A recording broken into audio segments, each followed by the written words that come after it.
Le livre du jour, le vendredi, c'est un classique, toujours un roman culte avec vous, Nicolas Caro. Vous en avez cherché un qui irait bien pour la rentrée des classes. Mais oui, un classique qui sent un peu la poussière d'ailleurs, à tort. C'est Le Grand Maulne, signé Alain Fournier. Il y a un trait d'union entre Alain et Fournier parce que c'est un pseudonyme. Son vrai nom, c'était Henri Alban Fournier, je vous le dis au passage.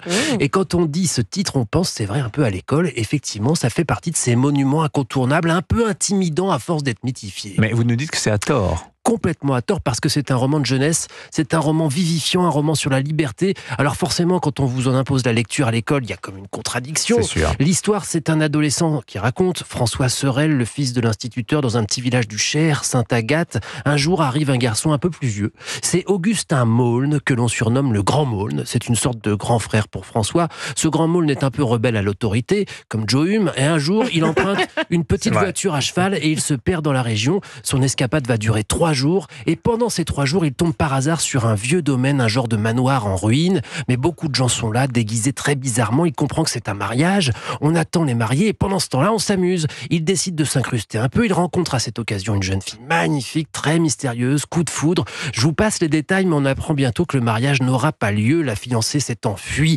Maulne rentre à Sainte-Agathe, mais il n'a qu'un seul but, retrouver ce domaine perdu, et bien sûr la jeune fille dont il ne connaît que le nom. Et là, c'est une histoire d'amour. Hein. Oui. Mais pas seulement, c'est une histoire d'amitié aussi et d'aventure. François essaye d'aider Maulne à retrouver le domaine perdu. Et bon, plein de rebondissements sont à venir. Alors à l'école, on vous expliquerait que tout le livre est plein de symboles, on peut faire 1000 analyses, sans doute, mais c'est avant tout un roman pur, c'est-à-dire une bonne histoire, avec un suspense servi par un style très juste. C'est une plongée aussi dans la campagne et dans la vie du tout début 20e. Publié en 1913, la date est importante. Alain Fournier l'a publié à 27 ans, premier roman, gros succès. Il frôle le Goncourt à une voix, mais Alain Fournier meurt au combat en 1914, c'est sans doute ce qui a contribué aussi au mythe. C'est un destin d'une tristesse sans nom, mais il a laissé ça. Et un siècle plus tard, on le lit encore. Et franchement, allez-y, relire Le Grand Maulne, c'est retrouver un vieux copain. Le Grand Maulne, donc, Nicolas Caro. Merci, Nicolas. La musique, Joe Hume, à retenir cette semaine la sortie du nouveau Nick Cave and the Bad Seeds. Absolument, écoutez un extrait.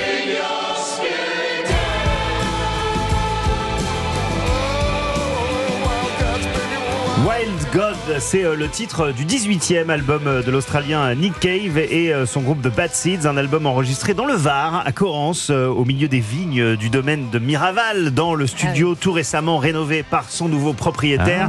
Vous savez qui c'est, Brad Pitt, bien sûr. Alissa, toujours sur les bons plans. Alors, immobilier surtout. Ouais, voilà. Qu'est-ce qui fait la particularité de ce nouveau Nick Cave ? Eh ben, ce qui frappe, c'est la joie, comme vous avez peut-être pu l'entendre, l'optimisme radical qui émane de Wild God. C'est assez surprenant parce que Nick Cave, il est plutôt connu pour être un artiste assez torturé, romantique, parfois très sombre. Et là, on le découvre sous un jour nouveau avec des chansons exaltées qui sonnent comme des odes à la vie. Alors, il y a aussi des ballades. Et puis, en plus de ça, vous allez le voir, les compositions sont sublimes, les arrangements sont d'une rare beauté. C'est très, très élégant et c'est à n'en pas douter l'un des grands albums de 2024.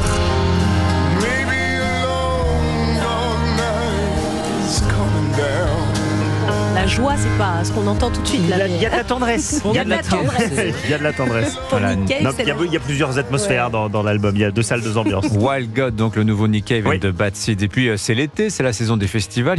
Vous en proposez quelques-uns aux auditeurs d'Europe. Tout à fait, plus que jamais. C'est pas terminé la saison des festivals. Aujourd'hui débute le festival du Parc des Oiseaux à Villars-les-Dombes dans l'Ain. On y verra entre autres Olivia Ruiz, Patrick Bruel, Adamo ou encore Eddie De Pretto. Alors demain soir, Sofiane Pamar affiche complet, mais il reste des places. Le pianiste, tout à fait, qu'on a pu voir par exemple lors de la cérémonie d'ouverture des JO. Il reste des places en revanche pour les Rabbits qui font l'ouverture du festival ce soir avec leur spectacle hommage aux Beatles. On en a parlé ici sur Europe 1, on aime beaucoup. Et puis n'oublions pas le festival Jazz à la Villette qui se déroule en ce moment et jusqu'au 8 septembre à Paris.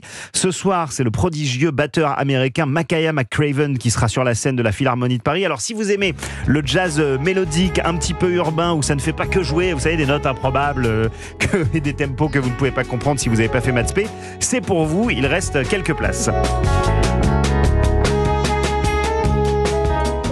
Voilà, Makaya McCraven, donc c'est ce soir à la Philharmonie de Paris jusqu'au 8 septembre. Non, j'ai pas dit n'importe quoi. Si, c'est ce soir. Tout à fait, c'est ce soir. Et le festival voilà. Jazz à la Villette, c'est jusqu'au 8. La programmation est fantastique. Merci beaucoup, Joey. Merci, Nicolas Caro.